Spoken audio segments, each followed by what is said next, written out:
this what you want? Does this make you happy? Are you entertained? You sick. You disgust me.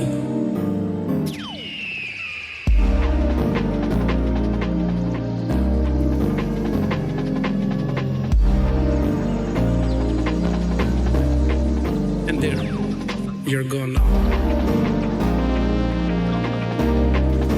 It's over. What the hell? You're still here. I pressed the button. I pressed the button.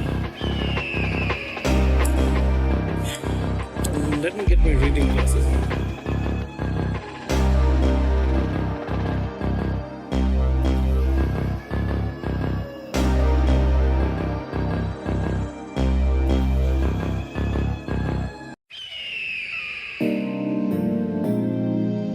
Is this what you want? Does this make you happy? Are you entertained? You sick. You disgust me.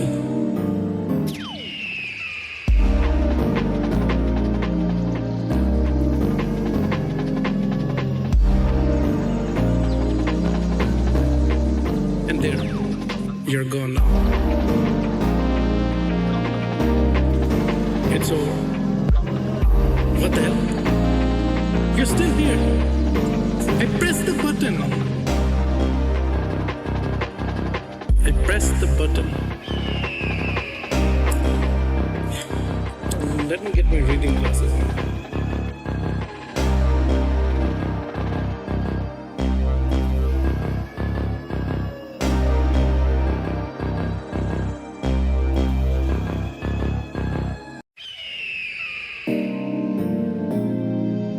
Is this what you want? Does this make you happy? Are you entertained? You sick. You disgust me.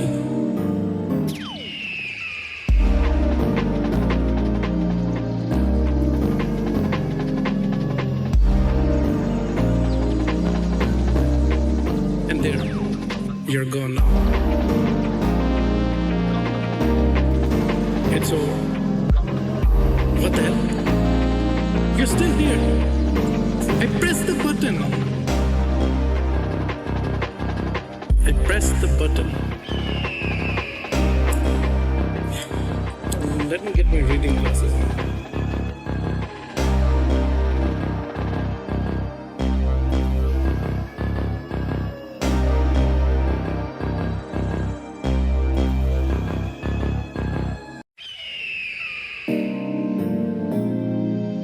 Is this what you want? Does this make you happy? Are you entertained? You sick. You disgust me. Hello everyone, how's it going?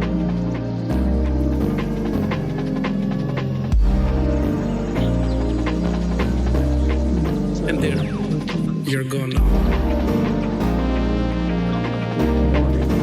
It's over. What the hell? I don't know why the title. You're still here. I pressed the button. Try to update the title. I pressed the button.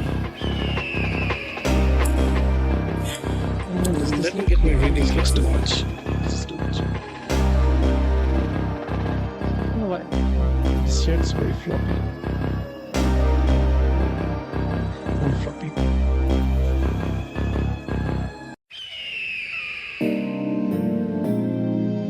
Is this what you want? Does this make you happy? Are you entertained? You Title sick. change. You disgust me. It says the titles have changed, but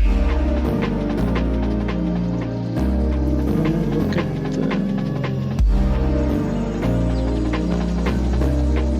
And there, you're gone now. YouTube It's over. old title. What the hell? You're still here. I pressed the button.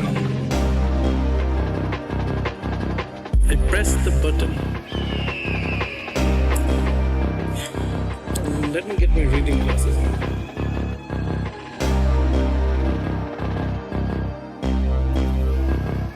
So how's it going? We can go. Since you're doing it right now. I'll turn off this music. That it's Is this what you want? Does this make you happy? Are you entertained? You sick. You disgust me.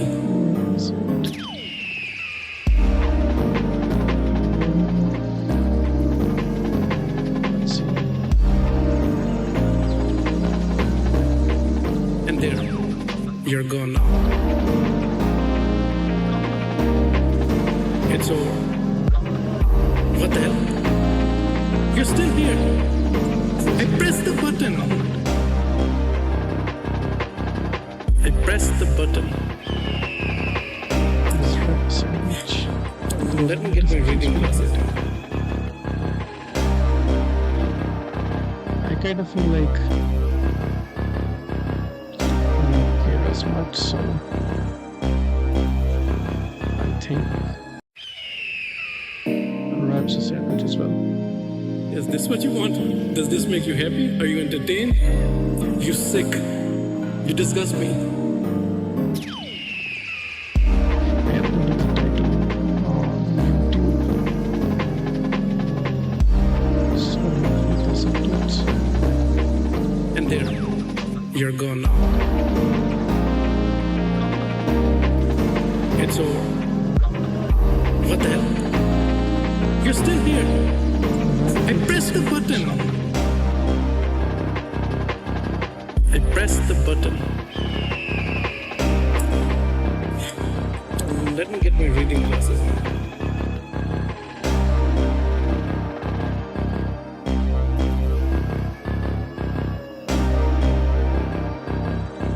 And I think a pizza is a sandwich. I think all curries are soups. That's where I stand. Is in this what you entire want? discussion. Does this make you happy? Are you entertained? You sick. You disgust me. Set this up.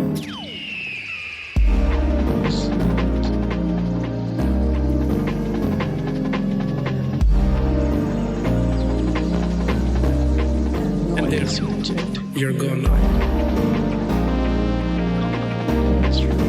It's over. What the hell? You're still here. I pressed the button. There you go.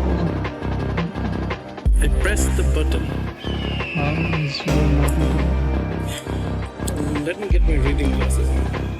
right now? Clammy Calico is the one I know is watching.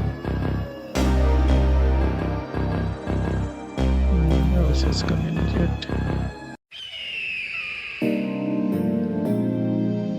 Is this what you want?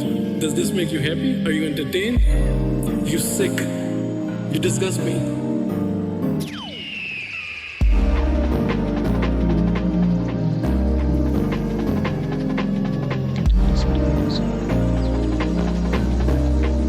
And there, you're gone now. It's over. What the hell? You're still here. I pressed the button. I pressed the button. Let me get my reading glasses.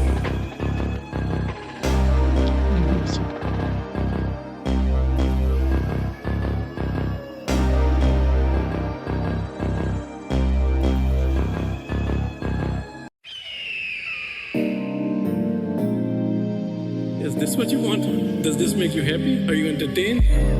You sick. You disgust me.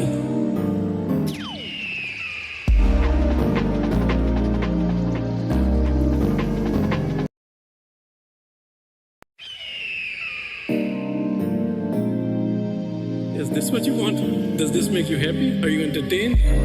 You sick. You disgust me.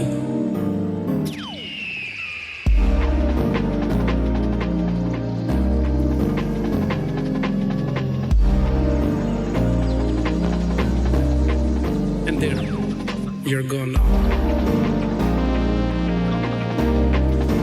It's over. What the hell? You're still here. I pressed the button. I pressed the button. Let me get my reading glasses.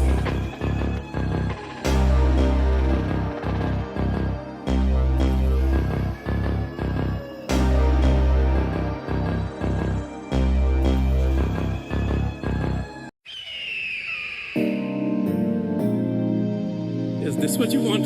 Does this make you happy? Are you entertained? You sick. You disgust me.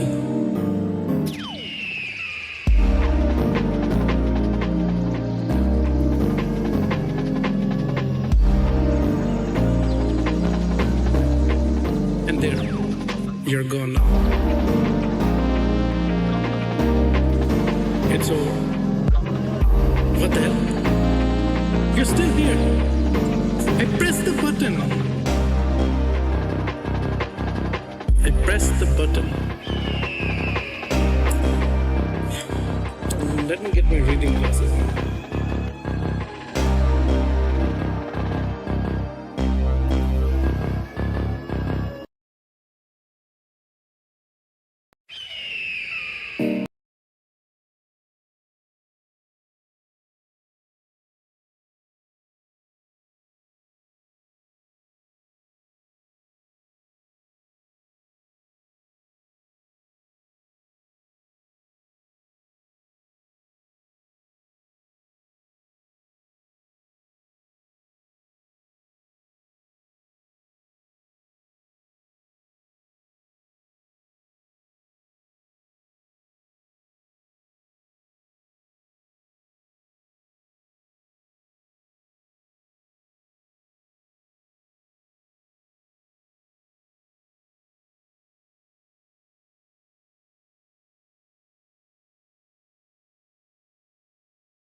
What is it like? Like you go to the White House, yeah. right? You take a selfie on a plane, Yeah. no caption. That is like Drake vibes a little bit. Hit the emoji though. You hit the emoji. Come on. You know What where do I you was think on the going. plane? What do you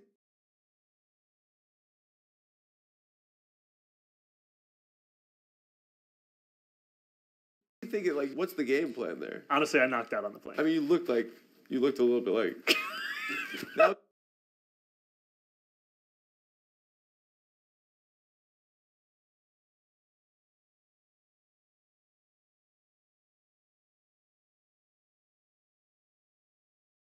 was the joke on the internet. You Thank look a you. little bit like you took you hit nothing. You can say it. You look a little bit like you hit the edible before the flight. And Why you would didn't you know it say was that? 30 minutes. I'm Why sorry, would you Mr. say May. that? I know Why would you say that it's to me? I don't know.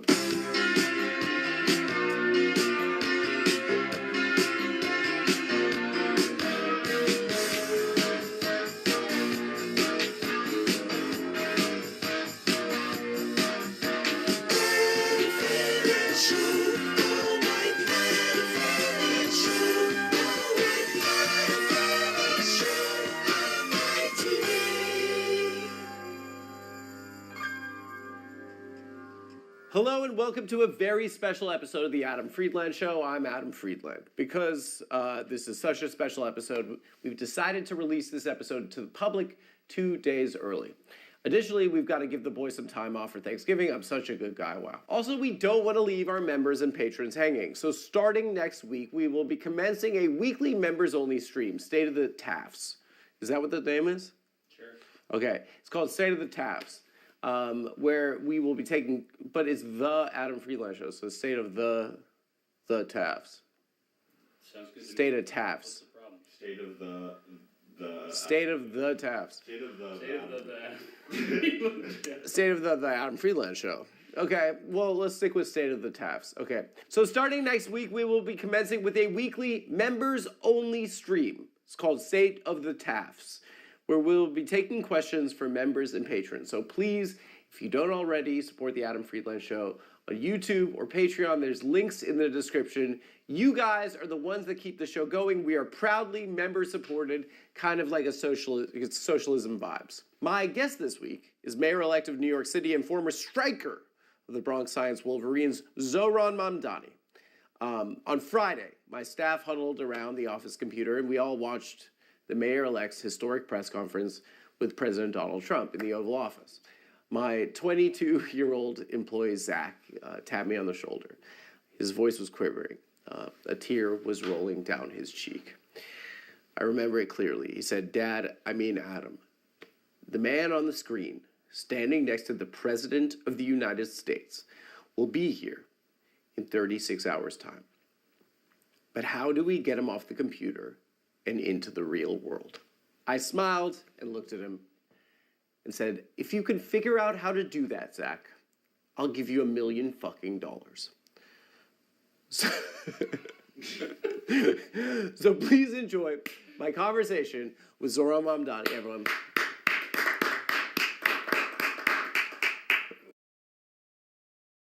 Ladies and gentlemen, Mayor-elect New York City, Zohran Mamdani, everyone. Elect. Correct. Congratulations. How you doing? How you doing? Good. It's funny, like when I met you, we just talked about sports. I wasted your time like 4 days before an election. I just thought it was talking about great. I know. We talked about all of our collective pain. Yeah. The game's on right now. The North London Derby's on right now. 3-0, baby. You said you've been too busy. You've been too busy running for mayor to watch the games this Yeah. year. It And now has you're been making tough me in that too way. busy to watch. But, like, we'll get an update if it's 4. Oh, shit. This is unprofessional. I thought I'm... I gotta. Someone text me. Oh shit. You need to see this. Oh no, guys. Eyes around, how you doing, Ian, right here? What? I just want to say a massive, massive congratulations on what you've achieved. The real work now starts now, but God willing, you can achieve everything that you've I love set you. out to achieve. Are you You're going to crying? need some of that How did you do this? winning I pulled everything. energy that you've got, my friend, and get behind the boys. It's a long way to go. I'm gonna cry. You just have to stay calm, back Mikel and all the boys. Up the Gunners, baby. Take it easy and God bless, my friend. I just got a text. do this? My boy. My boy. Eyes around, how you doing? I'm just going to watch it again. Yeah, just watch I it. just want to say a massive, massive congratulations I on love this what man. you've achieved. He's the best guy of all time. Have you seen the video where he is He reunited meets his with his teacher, Mr. Pigeon. I thought you was dead. Oh, you were dead. We have okay. Here's the problem, guys. I don't want to expose you, but Can you, we, wait, can, we yeah, just we. It's I mean, Ian, right. Okay. what how, a man. how did I do that? I really And bothered. you actually, and I thought I there was bothered something wrong. I know. Yeah, Mr. President. I didn't know where you were going. no, it's not a no. How did you do that? I knew that it was gonna be. I love him. I love him so much. He's the best guy of all time. You know his background story? He was like working in a factory, and then he tried again. He's like, I'm gonna try one more time, and then he went to Crystal Palace. He got like a. These are like the stories I would read when I was 17 and on the B team of a travel team in New York City. What did you play? What position did you play? I played. Bronx Science? I played up top. Up top. Yeah, You were a 9? I think I was 23. Okay, but Was you were a the- striker. Yes, it said no relation to the number on the back of my jersey. We have like a lot of our brain is occupied by the most useless information related to this soccer. Every team. day I wake up, I think about Sebastian Squillaci, Oh my god. Pascal Sigan, I think about Marwan Shamak. Yeah, when I caught you, like I'd be a little bit of a politician because I said that Ospina was giving me nightmares, and you're like Jackson Heights is in the balance. I need. Yeah, it's like, can you lay off my Colombian goalkeeper for a moment? No one cares. No one cares. We're embarrassing ourselves. Okay. Well, you grew up in the Upper West Side. Yep. Yeah, New York City kid. Yep, yes sir. Yeah. Where did you grow up? Well, we both lived a little bit as kids in Cape Town. Yeah. You lived in Cape Town? Yeah. Where did you live? Observatory? I lived in Oranjezegt That's where my mom from grew up. 96 to 99. That's my mother grew up in Oranjezegt. Yeah, both my parents are from Cape Town, and then What? I was born in LA. My dad was on a list of some sort. You Because got to give me more than that. my dad and mom both went to university in London. Okay. We're Jews from Cape Town, Okay. and then Shout outs. they met in South Africa. They met at home in Cape Town. They kept getting set up on blind dates, and she was like, "This fucking guy again." And then somehow he wore it down, and then they got married, and then he got a letter that he was being sent to Angola, to the Civil War, and so they left. They just When did they packed leave? up and What left. year? 82. So Wow. I was born in LA. Okay. And Have you been to my Cape- dad was on an enemies list because of the apartheid regime, Yeah. and so I Not a bad lived there when list I was to a be on. kid, and then I was there back. My granny's from Sea Point. None of the grannies left, and Actually, an Are they interesting still thing- there? Granny's still there, 94. She just got a hip. You want to send her a video? Let's do it. Hi, Granny. Yeah. Congrats on your congrats hip. on the hip. Congrats on the hip, Esther. Congrats on the hip. I promise I'm I'm trying my best in life, and no, she's very proud of me. I told her I have the mayor coming on, and no. So yeah, Madiba actually he was like, when I was a kid, I used to write my essays like, who's your hero on Madiba. on Madiba, because like it connected me to my parents, because like it was like, you know, That's he's South African. amazing. Yeah. So, but he went to our synagogue after he got out of jail and he was elected, and he was like, you got to tell your kids to come back because we need everyone to build a country. And like my parents' whole generation of Jews. So why are you not following Madiba right now? Because I had to talk to you, you know. And I got this studio, and it's a lot. It's a lot. Of work. You know, last time I went back was in 2010 2010 for the World Cup. He fucking did the Jabalala. Was it obnoxious? Vuvuzela. Yeah. Could you not hear anything? You hate it if you're not the one doing it, and I was one of the people doing it. You got one. Yeah, I brought They're them back. fucking loud. I brought them back. I brought one back to Maine. college. Yeah. To I went college. to a D3 basketball game. My roommate was on the With the basketball team, vuvuzela. and I had the vuvuzela. Yeah. I think I was at Bates College, and I pulled it out and I blew it, and the ref stopped the game, and he was like, "You need to fucking stop." Yeah. And you're like, come on! Didn't you see the World Cup? Didn't you see the ball that went in all different directions? But I was at the Ghana-Uruguay game. No. That's where I cried in public. No. Yeah, Luis Suarez. Asamoah Gyan. Dude, VAR. I can't. Guys, this It was, is like it was the closest. the mayor caring about soccer is the mayor caring about Arsenal is like Wakanda for me. It's like I feel like it's like representation. Do you remember that tweet? You're one of us. I remember your tweet. No, not the what is it? Ruth Conda Forever? Oh my god. Yeah, like when I met you, one thing that was like remarkable is like we were talking about soccer and hip hop. Yeah. And I was like, we are losers. I was like, but I was like, we're the same. Like Representation matters. We're the same generation, right? Yeah. It dawned on me that my entire life, this is kind of feels like the first time that someone from my generation has ascended to leadership. I guess Mayor Pete did, but he was more of a suck up to the parents. You're more one of us, I think. I don't know. He couldn't laugh at that, or he could laugh at that. No, you're mad at me? She gets mad at me. She yells at me, Olivia. Can you tell her to take it easy?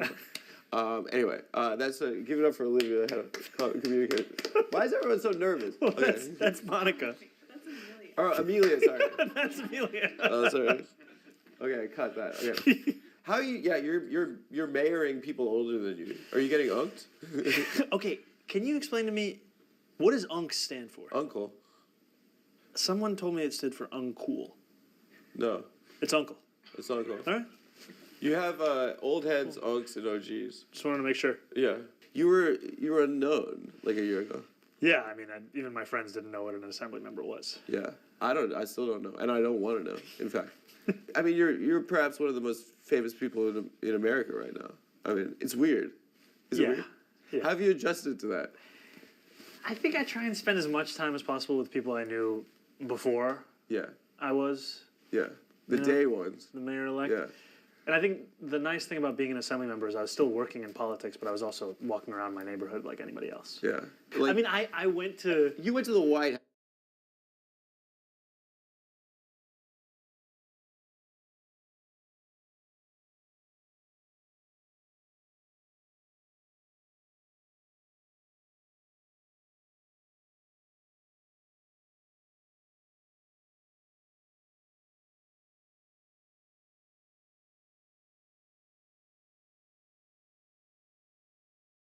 Sam Cedar, Emma Vigeland There on he the Majority is. Report. Want to welcome back to the program the now Mayor-elect Zoran Mamdani. Mr. Mayor-elect, thanks for joining us. Very welcome. They tried very hard, the internet gods, to keep us off.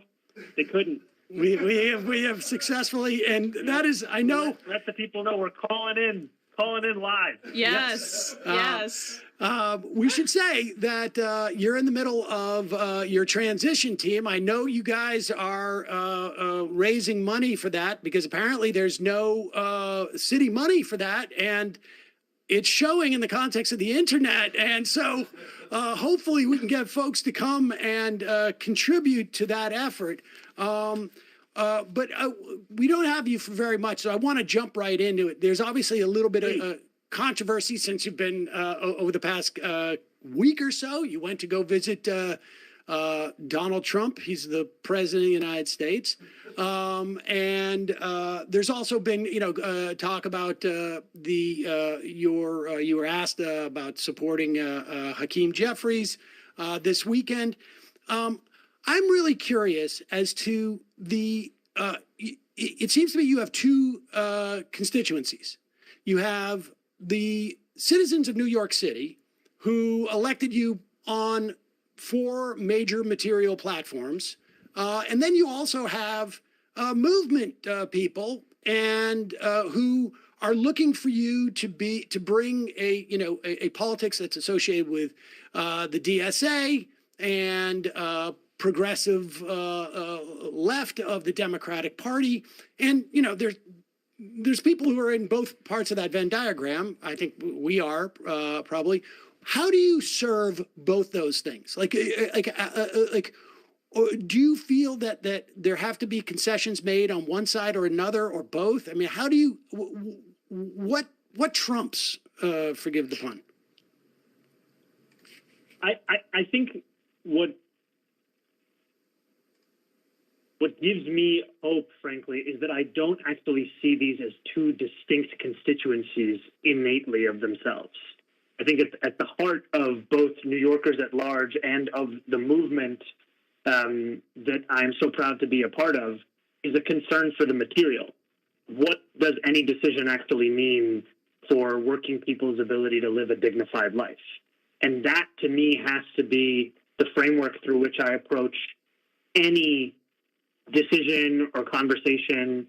And there's been a lot of questions I've been asked of who won in the conversation you had with President Trump, and it is all geared towards the sense that it has to be one politician or the other politician. And what I've said is, in fact, that it was New Yorkers who won, because it's New Yorkers that we actually spoke about. And I actually told the president directly that we launched our campaign on October 23rd of last year, but there were far more people who actually heard about us after the president won election, where we went and interviewed New Yorkers in the parts of the neighborhoods that swung towards in New York City, right? Fordham Road in the Bronx, Hillside Avenue in Queens. And I spoke to the president how it was cost of living that brought those New Yorkers to his campaign and cheaper groceries, and how we sought to build a campaign looking to answer the question of how do we bring those voters back into a Democratic primary and back into the politics of our city. And we did so by listening to their concerns and looking to build a platform that spoke directly to them as opposed to have to be translated to them. And even in the conversation around, the question of primary challenges, and much of this I would.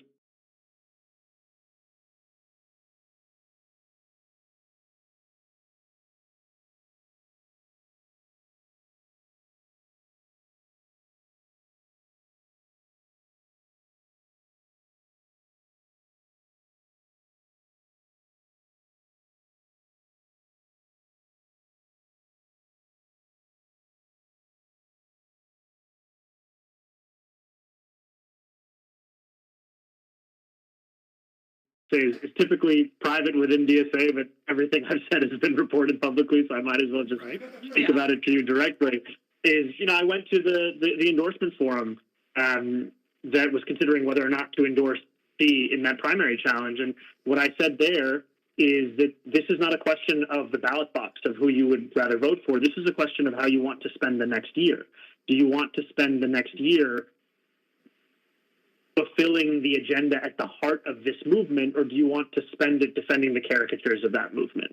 And the decision that I made, and the one that I shared with other members that night as they were considering how to participate in that democratic process, is to maximize every chance we have to fulfill the promises we made, door after door, call after call, with many New Yorkers who had otherwise lost faith in politics years ago, so that we can tell them that success isn't just measured in the election we've already had, but also in our fulfillment of the agenda at the heart of that election. Well, and yes. I think that this. Oh, sorry. Go on. Well, I don't know. And I was just going to say that I don't ever presume that everyone will come to the same conclusion as me. I don't think that dissent or critique is something that I'm above in sharing these decisions, but they do come from this as my framework, and I think it's honestly helpful to be able to share it with people. No, I appreciate that, and I'm just eager to ask you these things because we have you for such a limited time. Really, is one is it your kind of belief basically that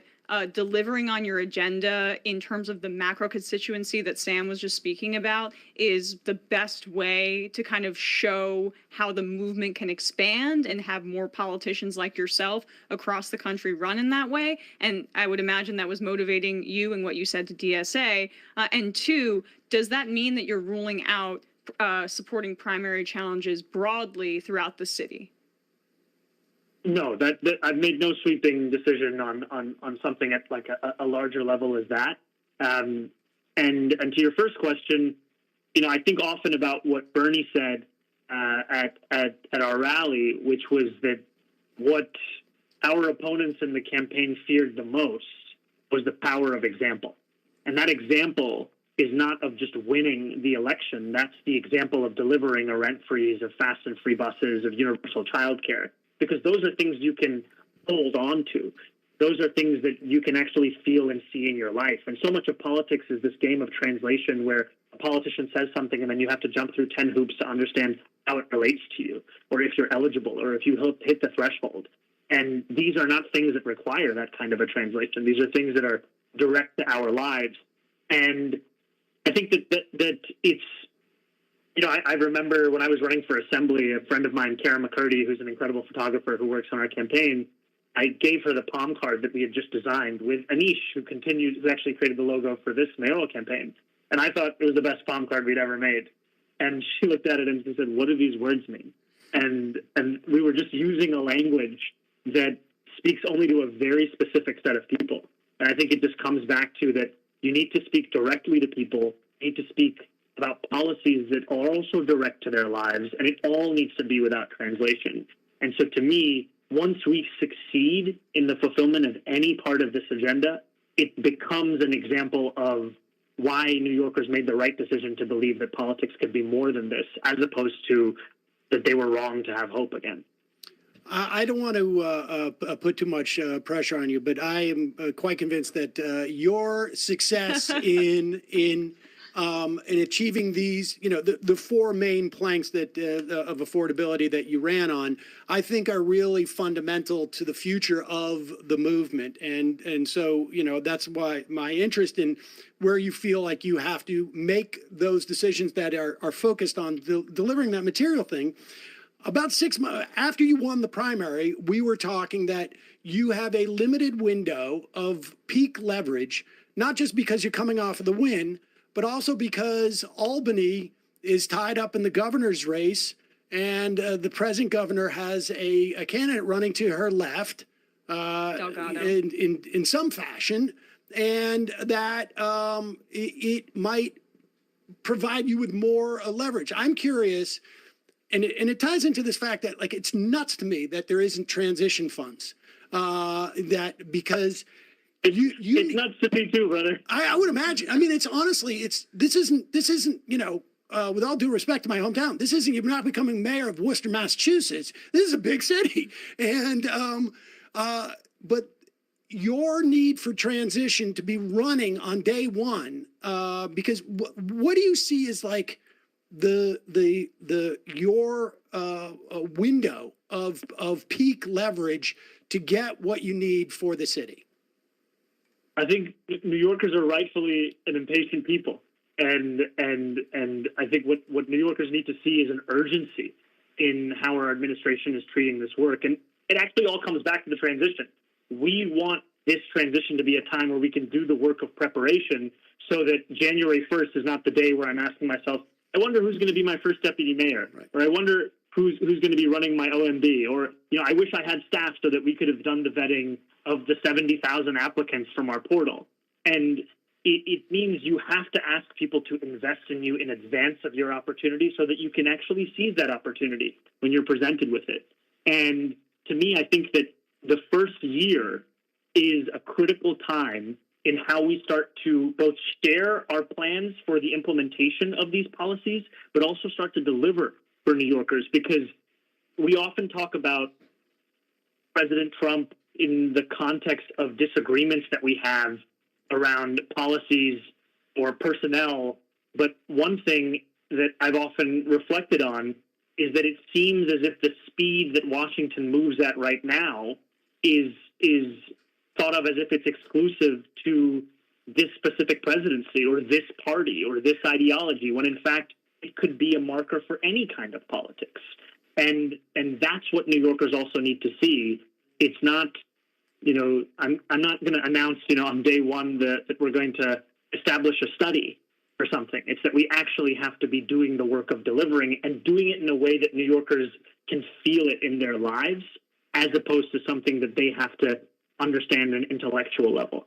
I can feel Amelia hovering over me, letting me know that I have to run away. Okay. Really last question on this. Were you surprised when Trump joined you in calling on Con Edison to cut rates? Because for people that don't know, Con Ed's the electric gas utility monopoly in New York State. Do you feel that there are avenues to work with him on lowering Con Ed prices? Because my bill, everyone's bill in this office, has been insane recently. I am interested in exploring that further with the president. And when we were talking about what the cost of living crisis means for New Yorkers, when we got to the question of utilities, we were speaking about the fact that they only ever go up. They only ever increase on an annual basis. And, I have been a participant in a rate case before where I've advocated against an increase and spoken about the fact that at that time, 1 in 4 of my constituent cases in Astoria had to do with Con Ed. 1 in 4. And that is before they raised gas and electric by more than $60 a month. So I have hope. That's something that I want to explore. And I will always look to explore anything, frankly, that can address the cost of living crisis, and utilities are a big part of it. All right, one Thank last you guys so much. quick one. I got a 12-year-old son. Where are you on snow days? He wants me to ask. Look, I have not even talked to the policy team, but I'll just tell you, I loved them. Where I may have to clean this up later. We'll find out soon. Where can people contribute to the transition if they want to? Transition2025.com, and you can give whatever you're able to, just so long as you are a permanent resident of the United States of America. Great. Thank you so much. Mayor Good luck. Thanks, guys. Hey, folks, don't forget to hit the subscribe button and check out our daily show. We do it every day at 12 p.m. Eastern for about 2.5 hours.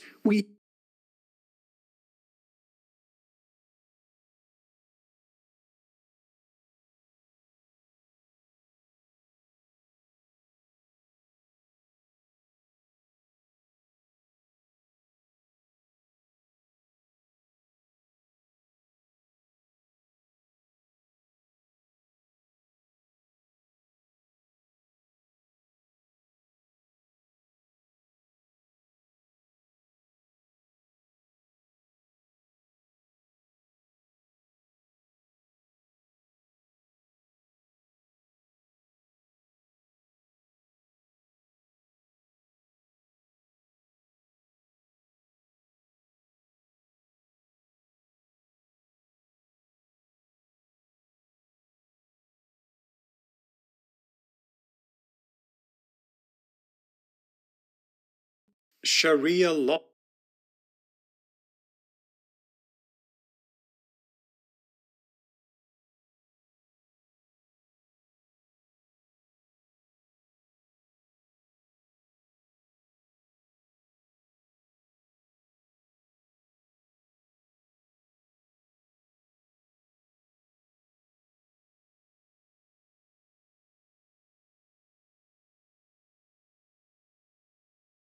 Law is on a lot of people's lips right now.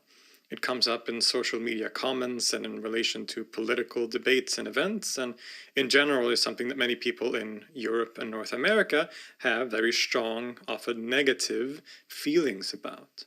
But what becomes clear when one reads these discussions and comments is that most of the people engaging in these discussions don't really know what Sharia law actually is or how it functions. So what is Sharia law really? Well, I can begin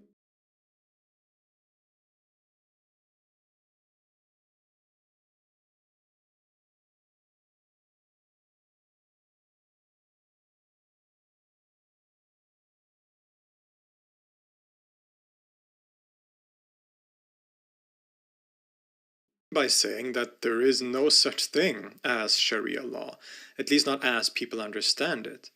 The very term itself, Sharia law, betrays an unfamiliarity with the subject, and thus also is very misleading because it sort of makes you think that there is some kind of codified specific law that we're dealing with here, which there isn't, right? A tip from me as a starting point would be to basically just abandon using the term Sharia law and instead familiarize yourself with the actual Arabic, which is simply Sharia. Not only will you sound a lot smarter if you do that, but also when you start understanding what Sharia actually mean and how redundant using law afterwards really is, you might be able to start grasping the complexity of the subject more by simply changing the way you think of the term itself. The term Sharia comes from a word root meaning something like a way or a path. So the word for a street in Arabic is shara, for example.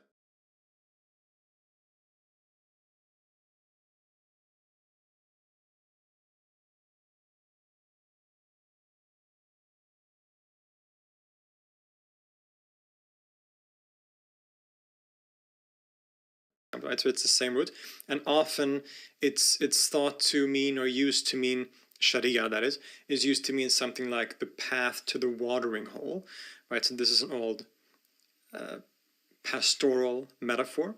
It's hard to actually translate Sharia in a way that makes sense, but many will indeed translate it as non-literally as law or Islamic law.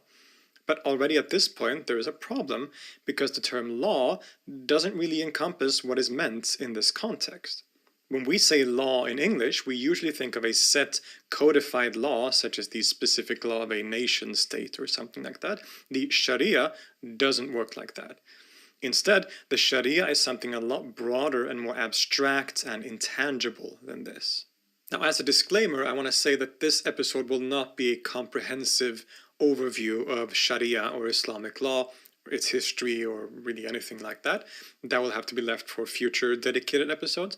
What this is meant to do is just give a very brief understanding and overview of what the term itself actually means and how it functions in a very basic sense in Islam, with a particular focus on dispelling some of the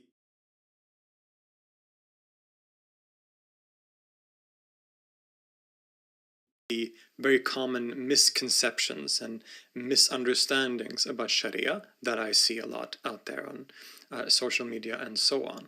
When I say that Sharia or Sharia law, so to say, doesn't exist in the way that people imagine it, what I mean by that is that people use the term in a way that seems to imply that it is a fixed, codified law, but in fact there is no such thing.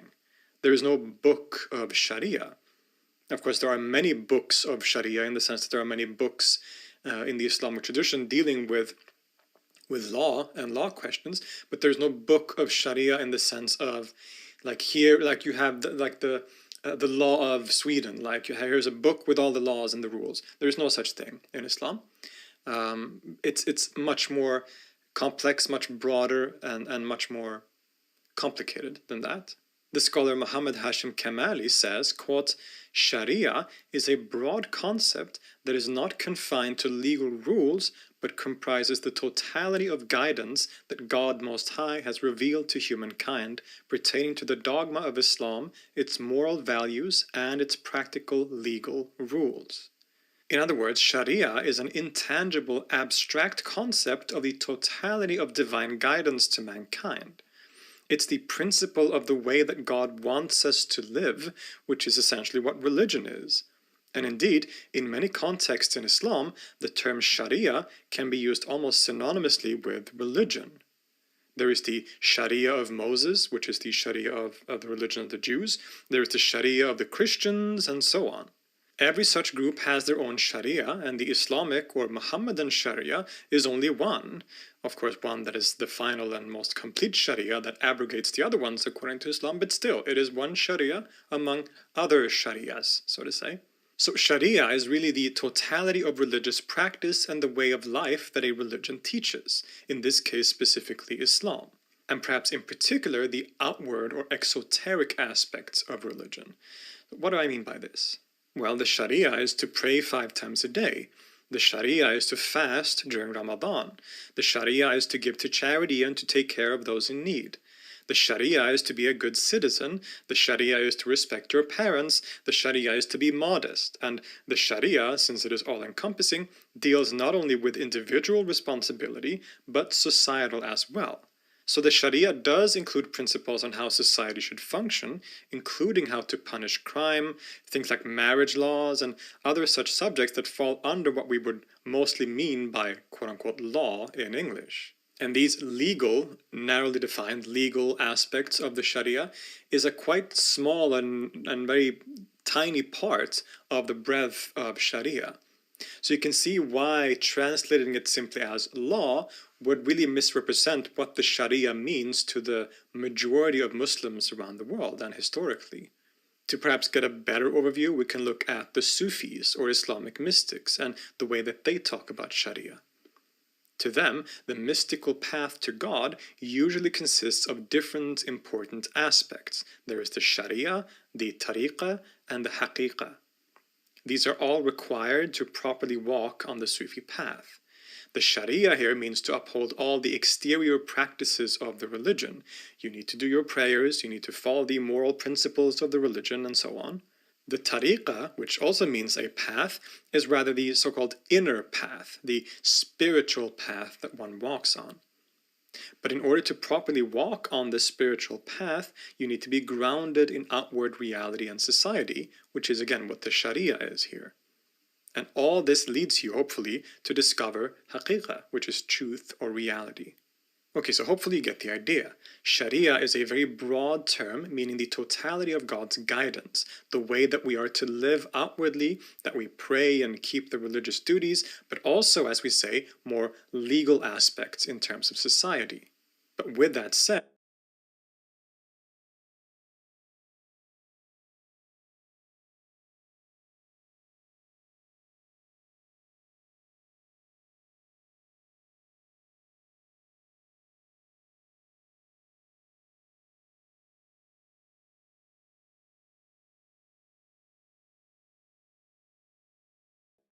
don't get the idea that this means that there is such a thing as a fixed code of such practice. As we said, Sharia is a quite abstract and intangible concept. It's the idea of the divinely willed law or way of life, but what that means on a particular level is another matter entirely. It's here that we get to the concept that I think a lot of people mistake for Sharia, namely fiqh, or Islamic jurisprudence. Fiqh developed as one of the main sciences within Islam and is concerned with the particularities of the Sharia. For example, how do we pray? What does it actually mean to live a moral and modest life?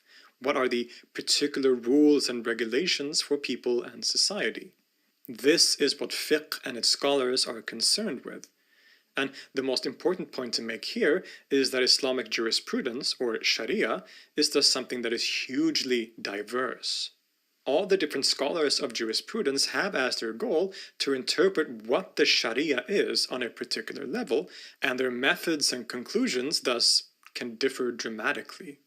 Sharia and fiqh or jurisprudence is thus not in any sense a fixed code of law, but is a discursive and interpretive process by which Muslims attempt to know how to live as closely as possible according to the divine will.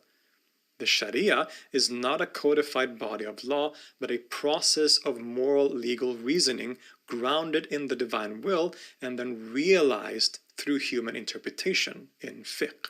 From the very earliest days of Islam, this meant that there were differences of approach to how one figures this out, which eventually led to many different schools of law in Islam.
What the hell?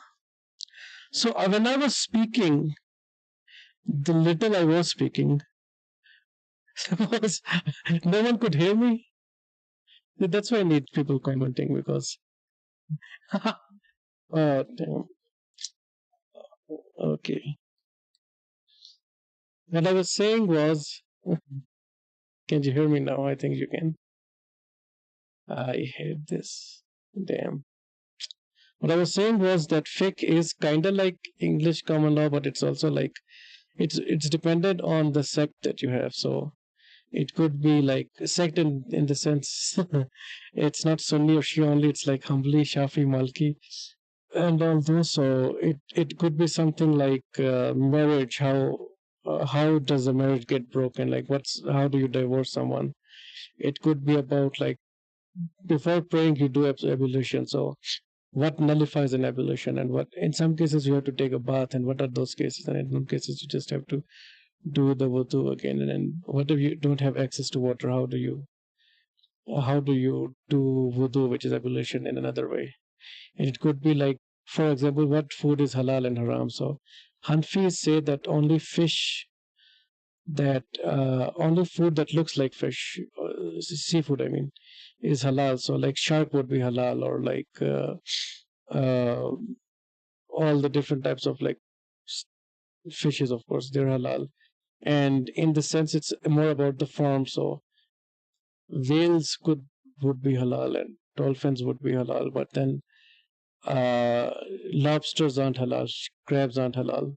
But then other schools of thought in Sunni Islam and in most of the Shias, I think, as well, say any seafood is halal. So lobsters are halal, crab is halal, and that's all fixed. So it is the actual legal stuff that you get into, versus what people say when say Sharia. Sharia is more like a code of life, like a path that you follow. So it's everything. It's like, how do you treat your neighbors? How do you, like, you should give charity. So charity is good. That's part of Sharia. Sharia is all of those like personal things as well. Like, it's not just legal. It's Sharia is how do you talk to your elder? How do you interact with people? How do you treat children? All of that is included in Sharia, but it wouldn't be in fiqh. Fiqh is a vast and complex field, and a whole science developed around it called the usul al-fiqh, or the principles of jurisprudence. And the different schools will differ in their methodologies and thus conclusions. There are, for example, 4 major schools of law in Sunni Islam today. Historically, there were even more than this, but right now there are 4 ones that are sort of main accepted schools of law. There is the Hanafi school, which is the largest and usually seen as the more open or most tolerant and lenient. Except there is the Maliki school, which is very popular in Africa primarily. It was also very common in Andalusia when that was ruled by the Muslims. There is the Shafi'i school, which is also quite widespread in the Middle East generally. And then there is the Hanbali school. And the Hanbali school is like on the other side compared with the Hanafis. They are usually seen as very strict, very conservative. They're very textually and scripturally based, very literalist, you could say. So, for example, the government of Saudi Arabia, which follows what's often known, at least by outsiders, as Wahhabism, kind of Salafi movement, that school is very heavily influenced by the Hanbali school in particular. And all the groups that we consider to be extreme, they often follow a kind of Hanbali law tradition, right? So there are all these different schools. And in Sunni Islam, for instance, all of these schools, despite their differences, are seen as legitimate. In other words, the Sharia includes within itself the flexibility and discursive nature of Islamic law traditions as part of its scope. So that in one place of the world where one follows one certain methodology or interpretation, women might not be allowed higher education, whereas in another part of the world, Muslim women are encouraged to get an education. And these are both examples of the Sharia, or Muslims trying to interpret what the Sharia is, let's say. And there's a real actual example of this. Many of you probably know about the situation in Afghanistan, where the Taliban has been ruling the country for the last couple of years, and they have gradually restricted women from higher education, primarily in universities, and they will justify this based on that they are following the moral principles of the Sharia, right? But then on the other hand, you have the Grand Mufti of Al-Azhar University in Cairo, probably the biggest seat of learning in Sunni Islam, reacting to that by saying that restricting women from going to university or from having an education contradicts the Sharia. He said, quote, "This shocking decision to the consciences of Muslims and non-Muslims should not have been issued by any Muslim. Indeed, Islamic law, or Islam, firmly denounces such banning, since it contradicts the legal rights that Islam equally guarantees for women and men." As another example, one school or scholar might say that an apostate should get the death penalty. That is a quite common position, and also one that is often brought up in these kinds of discussions where one critiques the Sharia. But then on the other hand, you have scholars who say that the original context for such punishments being carried out is irrelevant in the modern world, and thus that death penalty for apostasy should not be given out at all. Right, so this is also a position that many hold, including figures like Taha Jabir al-Alwani and others. We even find these more lenient interpretations in classical and medieval examples as well, such as in the writings of the famous Hanafi scholar As-Sarakhshi, who wrote, quote, "Renunciation of the faith and conversion to disbelief is admittedly the greatest of offenses, yet it is a matter between man and his creator. Thus punishment of them is delayed to the abode of recompense." Now, Sarakhshi's position on this is actually a bit more complex and nuanced than what may appear from this simple quote, but it still shows you that there can be quite dramatically differing opinions within the scope of fiqh or jurisprudence, or broadly defined also Sharia, It's right? used as It's used as a boogeyman, but in reality, you have to ask, what do you mean? Who are you talking about? So if you're talking about something like Saudi Arabia or Taliban control Afghanistan, and then yeah, that is bad.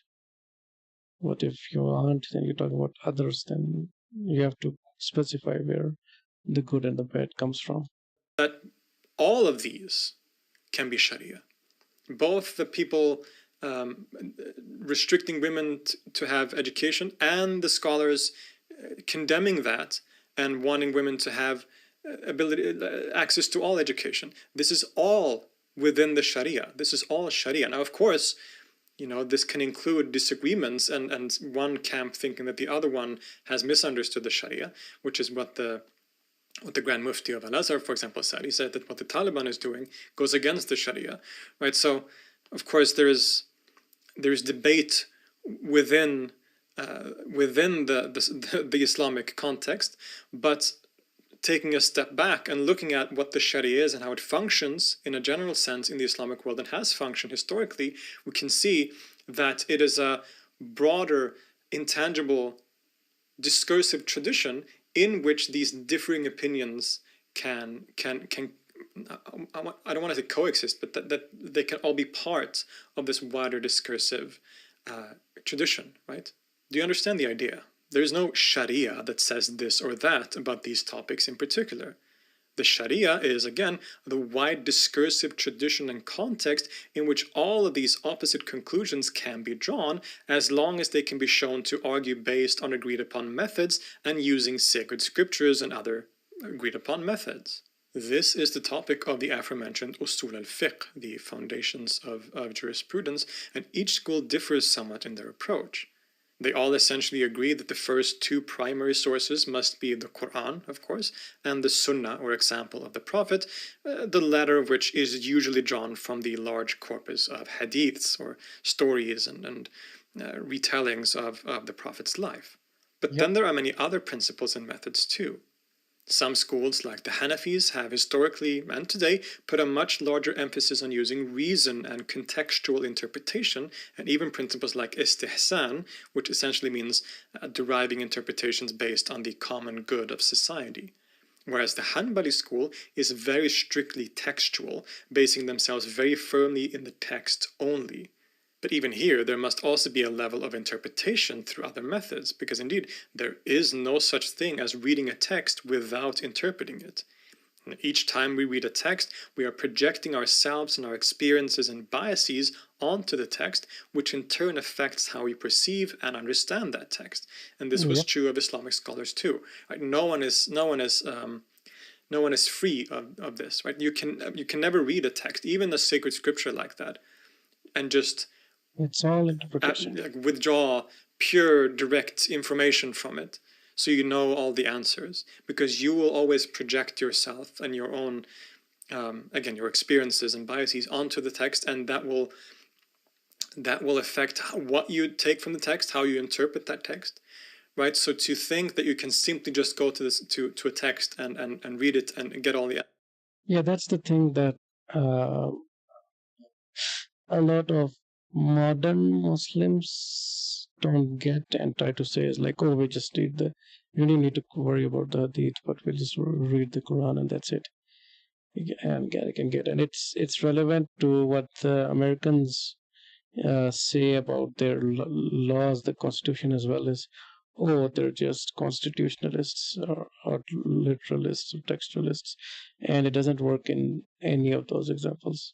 Whenever a human being reads something, there is an element of interpretation to it, which you have to go through, and it's true for Islam and Muslims and what we follow, and it's true for the Constitution and the laws and everything that any person follows in any country. answers is a very naive way of approaching it that doesn't really work in reality. And even these Muslims, even the most strict ones like the Hanbalis, they understood that it was more nuanced than that. Now, there was historically indeed a school known as the Zahiri school, which was very strictly textual, even more so than the Hanbalis.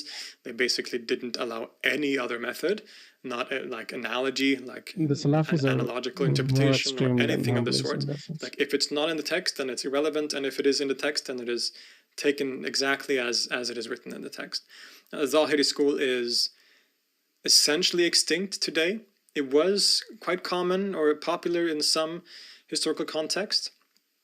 In Andalusia, for example, in the Middle Ages, there were a few prominent Zahiris, but it has very few followers today. There are a few, and there's been some kind of revival. I've heard that there are people out there who are sort of reviving the Zahiri school, but it is such a small percentage that it's essentially considered extinct today. And maybe this is because it's kind of just an impractical method, to be honest. So I hope this clears things up a little bit at least. I said in the beginning that there is no such thing as Sharia law as understood by many people. But clearly there is definitely such a thing as Sharia within Islam. In fact, it is part and parcel of that religion, almost synonymous with it in some regards. But that Sharia is something very different from the quote-unquote Sharia law that most people talk about. It is, as we saw, the general moral framework that Muslim societies aim to operate based on, and which took different forms depending on time, place, and interpretation. Another good point to bring up here, and one that I think most people also misunderstand, is that the Sharia in traditional Islamic society only really applied to Muslims. It is the law, quote-unquote, broadly defined, that Muslims are to follow. But it doesn't really concern Jews, Christians, or others. As we saw, they are believed to have their own law, their own sharias, and they are usually left to live according to those laws, even within Islamic empires.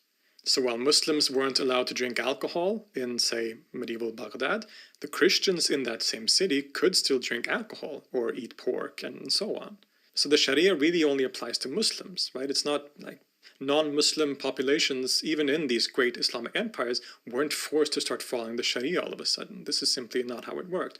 Now, with that said, there's more nuance here, of course, in the sense that if a society is run or tries to base itself morally in terms of its laws and so on the Sharia, some of those principles will be public things, like the way you can dress, maybe the way that trade is conducted, like things that are more public, that of course obviously will affect non-Muslims too, because they live in that society that in a public sense has these tendencies and these laws. There has also been, as part of the Sharia, at least historically, certain restrictions on non-Muslims as part of a sort of Sharia framework. So Christians and Jews had to wear certain clothing in some historical context. They couldn't ride horses in the city. There were certain regulations about how tall their churches or synagogues would be. So, of course, the Sharia can also affect non-Muslims in an indirect way. But the point is that the direct or particular aspects of the law are not something that non-Muslims are required to follow. The only time that a Islamic court, a Sharia court, would be relevant for a non-Muslim, historically we're talking here mainly, is if they become involved in a case where a Muslim is also involved.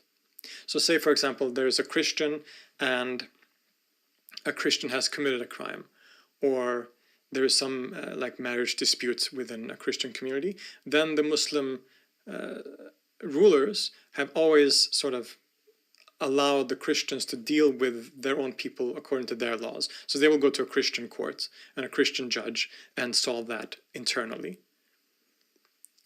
But say if a Christian has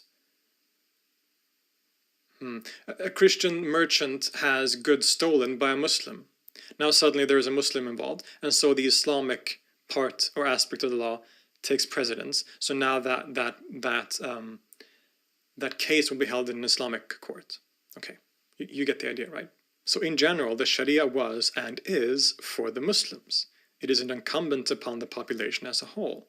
There was also in traditional Islamic society a certain level of difference between Sharia and state law, known by names like siyasa or qanun. A Muslim ruler was generally expected to rule and enforce law according to the moral principles of... Funny enough, siyasat is the word for politics in Urdu. The Sharia, with all the nuance and complexity of that concept kept in mind here, of course.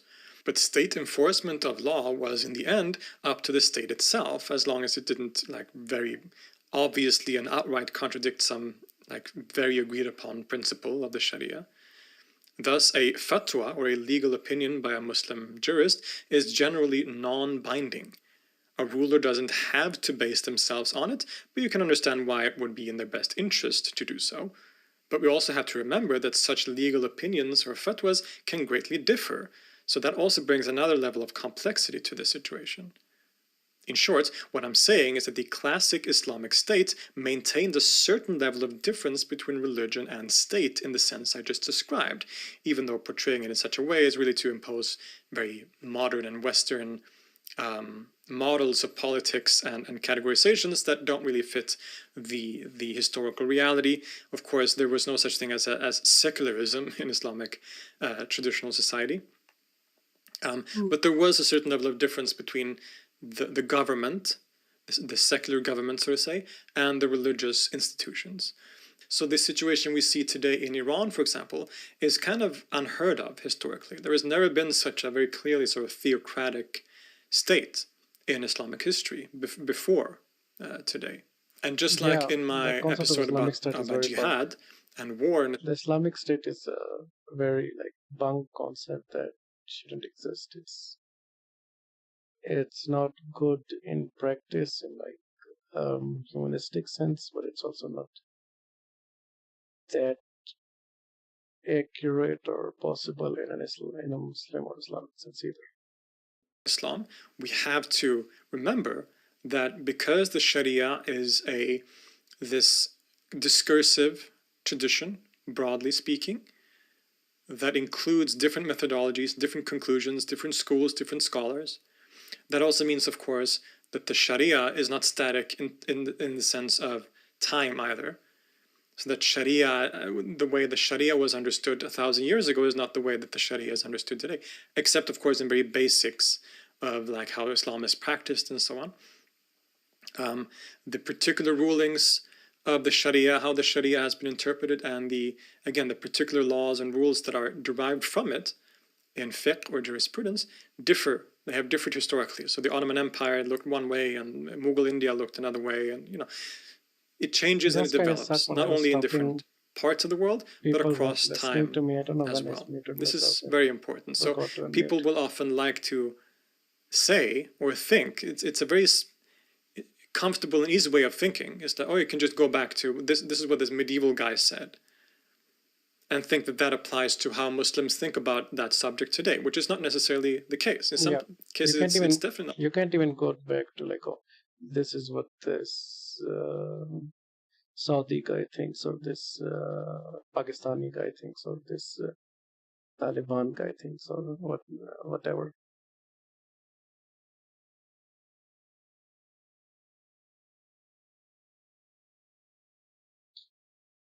Not the case. Or that people will say, well, this is what the Quran says, without keeping in mind this 1,000-year discursive tradition of recognizing the complexities of what the Quran is saying and the context that the Quran is saying something in, how that context plays into another context and how that is interpreted, and what methods are used to interpret that, and so on. Right, so we disregard this long and very complex and very deep tradition of interpretation and discussion when we do all of these things that I see people doing, not just non-Muslims, Muslims but do it a lot. certain communities within the Muslim world as well have this tendency, which really is to misunderstand their own tradition and how it has worked and works today still in many contexts, maybe most contexts. I could go on talking, but I think this might be a good place to stop. Hopefully you can now see that the Sharia is a topic that is a lot more nuanced and complex than how it is usually talked about. For most Muslims, the Sharia doesn't mean what it means to many non-Muslims. So this was the truth about Sharia law from Let's Talk Religion. I think this is a good place for me to stop. I don't think we need to see all of it. This was a good brief overview of what, when someone mentions Sharia again, you can think about it. And understand it in this way. I think Dad's the only one watching, so Dad can understand it. No one else is watching right now. The stream is very quiet.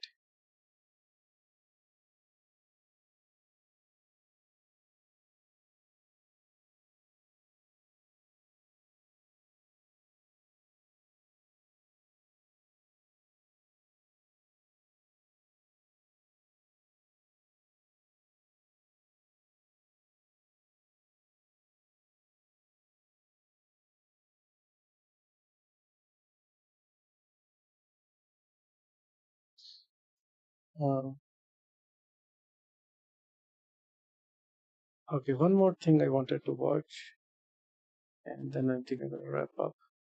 I do want to sort of get my own identity, so getting out my interests and stuff in there as well, and develop this comfortability with talking while stuff's going on and speaking when no one. Uh, uh, so yeah,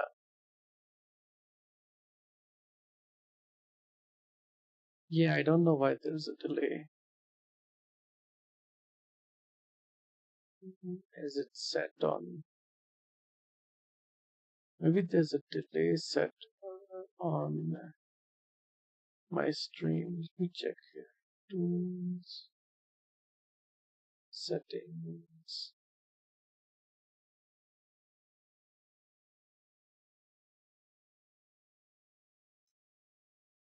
Not this one.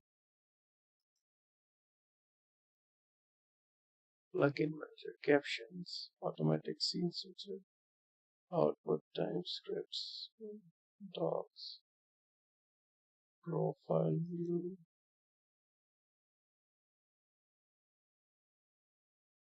Edit. I should look into how to reduce the delay.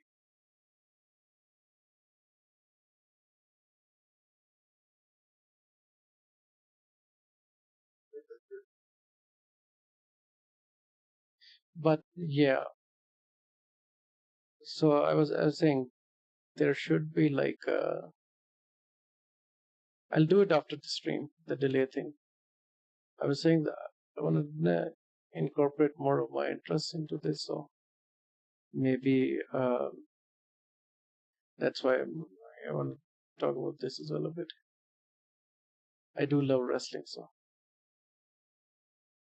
Hey guys, Maven here. A little while back, Nikki Bella and Becky Lynch had a match that was trashed by fans and called one of the worst matches of the year. I'm a former WWE wrestler, so we're going to watch the match together, see what went wrong, Wrestling. and I'm going to tell you who was The at last fault. time.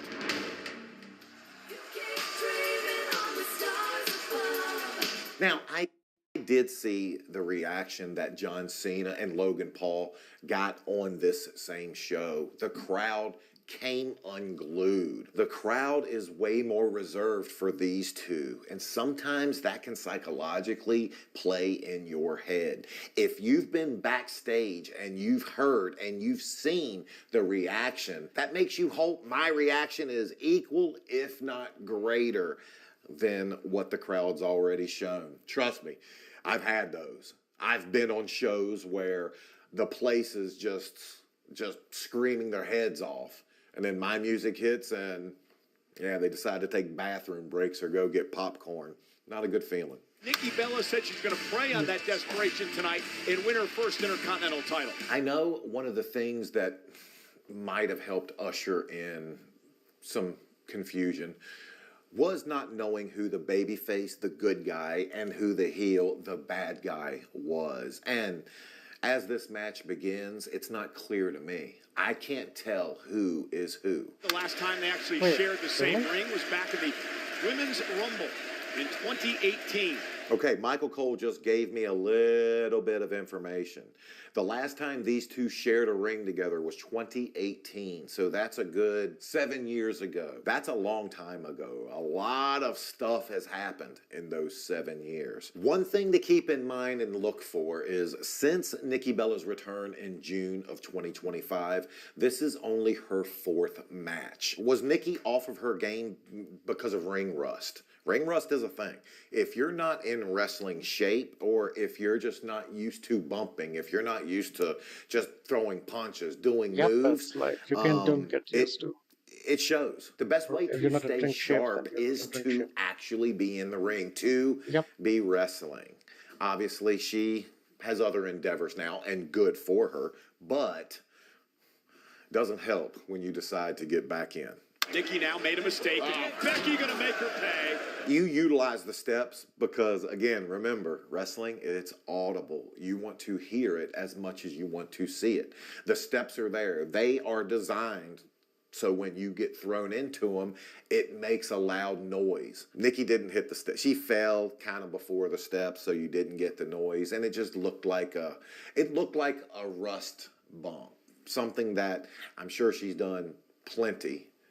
She's just rusty. Becky Lynch rode out that brief early storm and now has reverted to type. I now know that at least going into this match, that Becky Lynch is the heel. Becky's the bad guy because she was the aggressor on the outside. She was throwing her into the steps, throwing Nikki Bella into the barricade. Small things, but it still tells the story.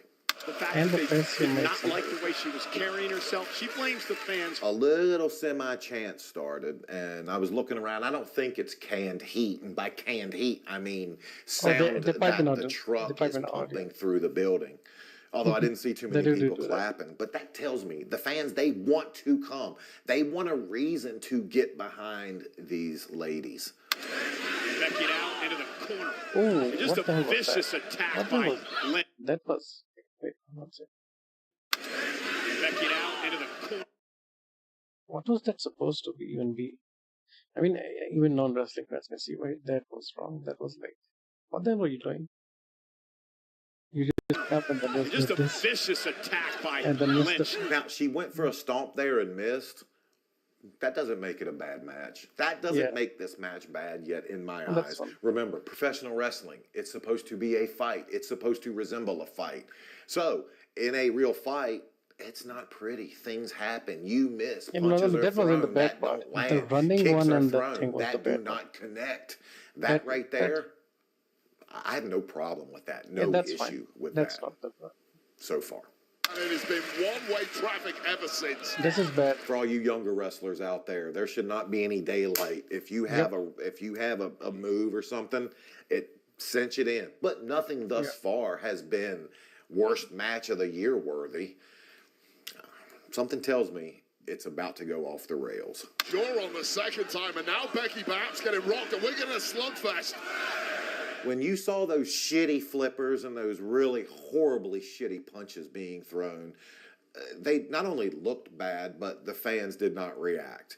When they stopped, took their time, and actually measured each other up and threw some half-decent looking punches, the fans came. The fans started cheering, and you heard the, ooh, oh, and then they went back to the well of shittiness. And when they did that, that's when Wade Barrett did his job and called it for what it was. And the uglier this turns, perhaps the more it advantages Nikki Bella. These are the type of matches that during my time, in my era, people would have got their ass chewed the moment they came through gorilla position. I'm not sure how it is there now. I know it's a more pleasant working environment just because of society. But yeah, during my time, this wouldn't have been fun. And Nikki with a clothesline dropped the champ. And another one by Nikki Bella. Good. Those are very... Like, the people want to cheer for you, Nikki. Yeah, but... And now off the French announce table. Okay, that's not good. People think our business is was stupid. Really, this is like, what was that? It was in the air when it was hitting the head. That's like, that's really bad. Or like, look at this. The French announce table. Okay, that's not... It's like, she's going... That one was really bad. Good. People think our business is stupid because of shit like that. Yep, the way non-workers, Yes. non-wrestlers always oversell that is by using their hands and looking like they're doing exactly what we just saw. Nikki Bella, you're finally, you have some shine. You're on the offensive. Go out, grab her. You got to get in the head on the table spot. That's fine. I have no issue with that. Grab Becky, one-on-one table. Let her sell that one. Let her turn all the way around, come back to you. Grab her, head on the other one. Let her turn, sell. If you got to do it again, do that. Should have been 4. 2 on each table. Man, I hate bad wrestling. But there's something I hate more. Scammers. Yep, that was an ad. Sorry, no ad for you. Oh, what the hell? Shit. Okay. That was, okay, that was a complete one. Becky was it in position? Oh, shit. Okay. All right. That was Remember what I said Becky Lynch. earlier about babyface and heel and not having a clear distinction of who was who in this match? It's possibly playing havoc on Nikki Bella's psyche right now. Going into this match, I'm assuming she was your babyface. Not getting a reaction when your good guy is getting a shine, when your good guy is showing fight, and when the crowd are still just... It's demoralizing. It can sometimes lead you to rush, and it could make you sometimes so Nikki did it quicker than... Okay, they're not coming with this. Let me overdo something. You don't do a move unless you're 100% sure you can land it. And that kick off the second rope, I'm assuming I can blame Becky for not being in the right position as much as I can blame Nikki. But either way, Nikki did look. Let's see how these two recover from this obvious mess up. Not even close from Nikki Bella. Okay, Becky did what she's supposed to do there. Somebody misses a spot, falls on their keister, cover. That's a veteran move. Like, regroup your... A, it helps you regroup, and B, you are, okay, she's down. Let me cover. Let me try to get a 1, 2, 3.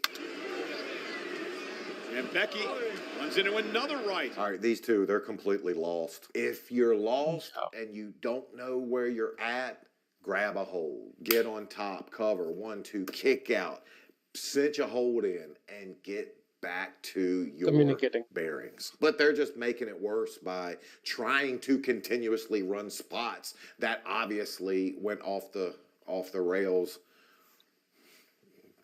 a while ago.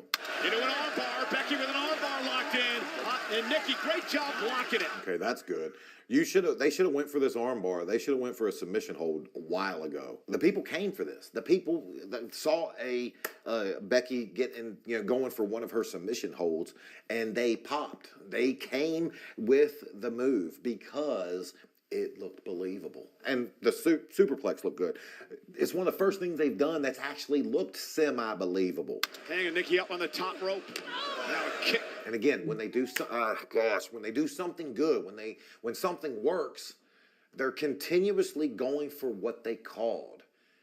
And Yeah, they haven't they're not realized calling it yet audible. our timing's off. They're We're not calling rusty. it audible. Everything that could be wrapped into a bad match, we're unwrapping it right here in front of everyone. Nothing's working. Someone should have gotten an IFB and been like, tell these girls to go home. Do something. I know both of these ladies are way better than this. I know that. Nikki Bella driving Becky head first into the post. One thing that you can rest assured is going to happen in this video, and that is if they do one thing bad, they're going to do it over and over. At least they're consistent. Hey, consistency. They are consistently sucking. Becky Lynch's brains are completely scrambled. Won't be able to think, won't be able to defend herself. I don't know if you noticed this. I did because I just know more than you do. The whole match, they've taken their sweet-ass time to do everything. Somebody gave them a cue. We're getting to the matches over portion of this program. The 75 heads to the back of the ring post. Bella Buster. Moves they should have sold. Moves they could have milked. But instead, somebody informed them that they were getting towards the end because both ladies reacted and went into the ring, and I'm assuming are starting their series of taking it home or getting to the end of the match. And I'm assuming also both ladies were happy to hear take it home. They wanted to end this. When you're in the ring and it's not working and you're just off. I can imagine. All you want is the match to be over. You just get this Becky, over with. roll through, shoulders down on Nikki. Becky wins. I definitely see why it's getting so much reaction online as being one of the worst matches of the year. And they could have gotten a way better reaction and done about 1/4 of the stuff that they did. This is a situation where I blame all involved. And one of those matches where one person should not shoulder all the responsibility. This is Maven That Huffman. said, He's an Nikki old Bella, wrestler. she's a Hall of Famer for a reason. And Becky He's Lynch, a really good she will join her one commentator. day. So If I you know this wanna match, understand it's wrestling not by going to analyzing define stuff. either one of them. Now, Yes. at least this match stayed civil. The match between CM Punk and Jey Uso did not. And to watch me... Yeah, there's. I know you're not probably interested in wrestling dead, but maybe you are. I don't know. I shouldn't assume, but there's Maven Huffman and then there's Stevie Richards. Though they're really good. That was the last thing I had on the docket, though. So now it's just me. I figured out the delay thing. Like, why is it so delayed? Is my voice delayed as well? Like when I react to yours, I react earlier to the thing that I see or not. Let's see. Properties.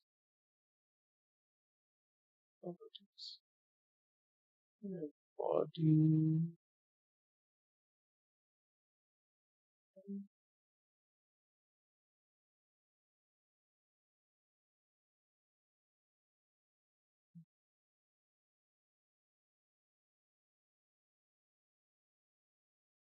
How do I remove the delay if it's just on the chat. Not into wrestling, yeah. So you probably had this in the background looking at like, thank you for still being here. I don't think anyone else is.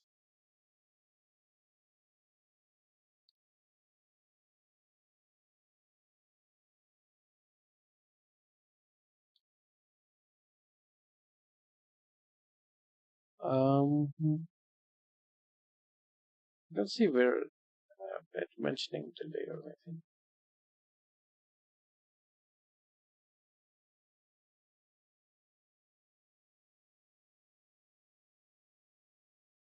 Well, whatever. I'll figure out the delay.